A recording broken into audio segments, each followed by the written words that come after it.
Mag-ala mermaid at tingnan ng malapitan ng makukulay na lamang dagat po sa probinsya ng Cebu. Preskong hangin at tubig naman para sa mga fur parents at fur babies ang hatid ng isa sa mga atraksyon sa Ilocos Norte. Narito ang biyaheng saksi ni Femari Dumabok ng GMA Regional TV, Balitang Bisdak.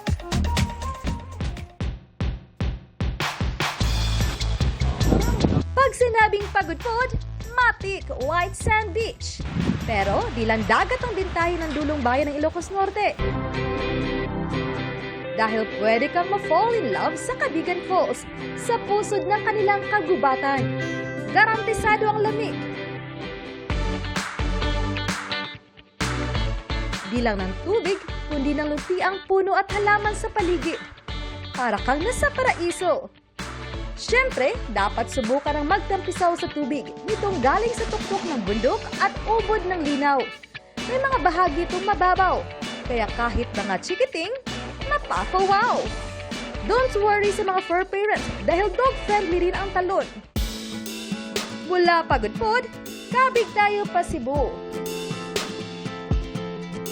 Dahil sa biyaya ng nakapaligid na dagat, buhay na buhay ang marine life under the sea. Gaya sa bayan ng Asturias kung saan di lang isa o dalawa, kundi siyam na diving spots ang binuksan ng LGU kasama ang mga pribadong grupo ng diver.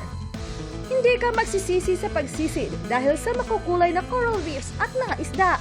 May pa-underwater contest pa nga ang LGU para mas makilala ang marine sanctuary.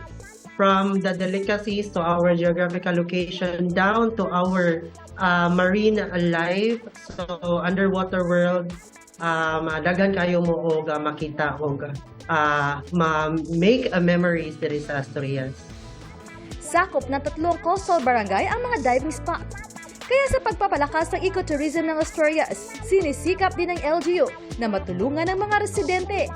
Ang mga mangingisda, planong turuan mag-dive at magsilbi tour guides. Para sa GMA Integrated News, ako si Femari Dumabok ng GMA Regional TV Balitang Bisdak, ang inyong saksi. Mga kapuso, sama-sama tayong maging saksi.